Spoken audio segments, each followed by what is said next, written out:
हम सभी अपने दर्शकों को नमस्ते, प्रणाम, सलाम, जोहार।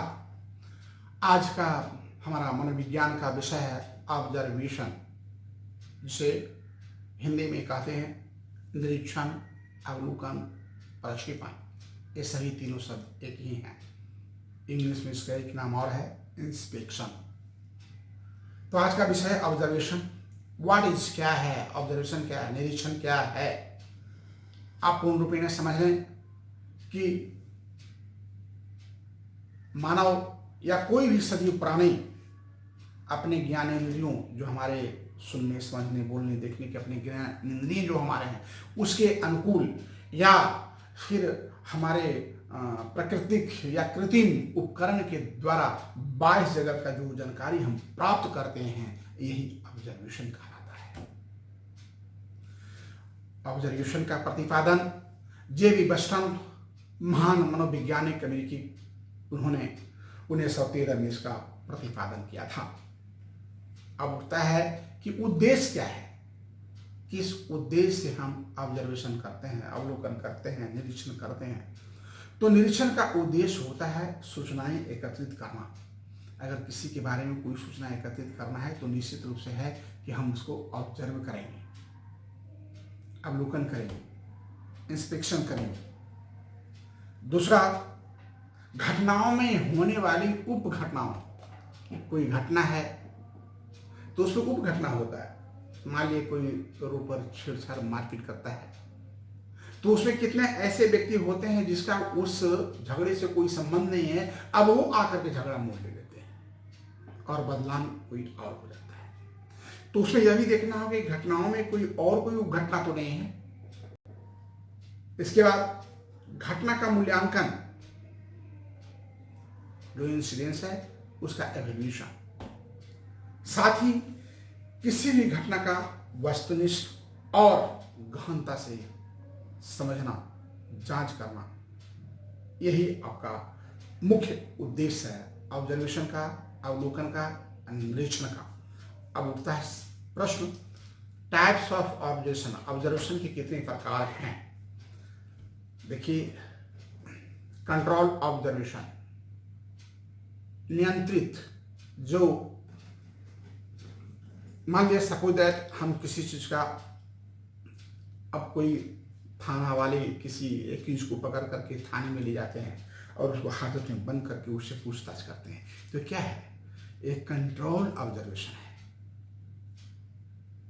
और अगर वही घर में पूछताछ कर आते हैं तो स्वतंत्र ऑब्जर्वेशन है, अनकंट्रोल्ड है। जब हम किसी बच्चे का निरीक्षण करना चाहते हैं, उसका व्यवहार, विचार, बोलचाल को, तो हम ऐसा करते हैं कि उसके साथ बैठकर उसके साथ हम बातचीत करते हैं, हम निरीक्षण करते हैं। और ऐसा भी करते हैं कि मैं स्कूल जाने के लिए उसको देता हूँ और रास्ते में वो साइकिल चलाते घूमते फिरता है स्कूल न जा करके, और मैं देख लिया फिर भी मैं नहीं बोलता हूँ, मैं घर आने वालों से बोलता हूँ। ये भी ऑब्जर्वेशन है। कंट्रोल, अनकंट्रोल, नियंत्रित, अनियंत्रित। इस कंट्रोल, अनियंत्रित जो है, इसे आप सरल विधि निरीक्षण भी कर सकते हैं। और जो अनकंट्रोल है वह व्यवस्थित निरीक्षण कहा जा सकता है, क्योंकि वह कंट्रोल रूप से काम करता है। इसमें सहभागी निरीक्षण भी होते हैं, जिसमें भाग लेकर के, साथ में रह करके, दोनों बैठ करके निरीक्षण करते हैं। इसको पार्टिसिपेंट ऑब्जर्वेशन कहते हैं। और एक अर्ध सहभागी होता है जिसको सेमी पार्टिसिपेंट, यानी कभी उसके साथ हम बैठ करके देख रहे हैं और कुछ देर के फिर हम हट भी जा रहे हैं। कोई देखिए मंदबुद्धि बच्चा हो, बौद्धिक दिव्यांग हो, तो उसको बैठ करके देखिए, तो आपके सामने बैठ करके वो कोई अनडेवलप बिहेवियर ज़्यादातर नहीं करेगा, लेकिन जब आप हट जाइए तो फिर अपना हरकत करना वो शुरू कर देगा। तो इसको कहते हैं सेमी पार्टिसिपेशन, अर्ध सहभागी निरीक्षण। सामूहिक निरीक्षण, ग्रुप ऑब्जर्वेशन। ग्रुप ऑब्जर्वेशन जब हम कोई कार्यक्रम करते हैं बच्चों के स्कूल, कॉलेज में, तो उसमें हम सभी बच्चों का उस ग्रुप से निचोड़ निकालते हैं कि इसमें कितने बच्चे कितने IQ के अच्छे हैं, कितने बच्चे ने टास्क को याद किया, कितने ने नहीं याद किया, और कितने की क्या परफॉर्मेंस है। तो इसे हम ग्रुप ऑब्जर्वेशन कहेंगे। स्टेज ऑफ ऑब्जर्वेशन, जब हम ऑब्जर्वेशन करते हैं, निरीक्षण के चरण कैसे करते हैं, ऐसा नहीं कि हम कुछ जो मन सो कर देंगे, निरीक्षण का सही चीज नहीं होगा। इसके लिए सबसे पहले प्रारंभिक आवश्यकताएं हैं। प्रारंभिक आवश्यकताएं क्या है? उपयुक्त योजना, एक योजना हम तैयार करते हैं कि कैसे हम निरीक्षण करेंगे। दूसरा, जो निरीक्षण हम कर रहे हैं, तो जिसके बारे में निरीक्षण करना है, उस निरीक्षणकर्ता के बारे में हमको पूर्व से उसकी फाइल होनी चाहिए, उसकी कुछ जानकारी मेरे पास होनी चाहिए। तीसरा, व्यवहार में को नोट करना। व्यवहार को नोट करना यानी विस्तृत अवलोकन, डिटेल्स ऑब्जर्वेशन। व्यवहार विश्लेषण करना, बिहेवियर एनालिसिस। उसमें व्यवहार है तो कितना है, उसकी तीव्रता कितनी है, उसकी फ्रीक्वेंसी कितनी है, इसको देखना है। व्यवहार व्याख्यान, क्या क्या व्यवहार है। और मान लिया, देखिए किसी ने अनडिजायरेबल बिहेवियर, मैंने अभी अपने पूर्व के क्लास में बताया है, finger locking, eye poking, hair biting, spitting, body locking, nail biting, so many undesirable behaviour होता है। तो हमको उसमें आवाज करना होगा कि कितने टाइप्स के इसमें बिहेवियर प्रॉब्लम है। इसके बाद तब जाकर के हम उसका जनरलाइजेशन करते हैं। जनरलाइजेशन का उसको सामान्यकरण करके, चुन करके, और तब उसको हम प्रयास करते हैं कौन सा बिहेवियर को उसको मुझे दूर करना होगा। अब है मेथड ऑफ ऑब्जर्वेशन।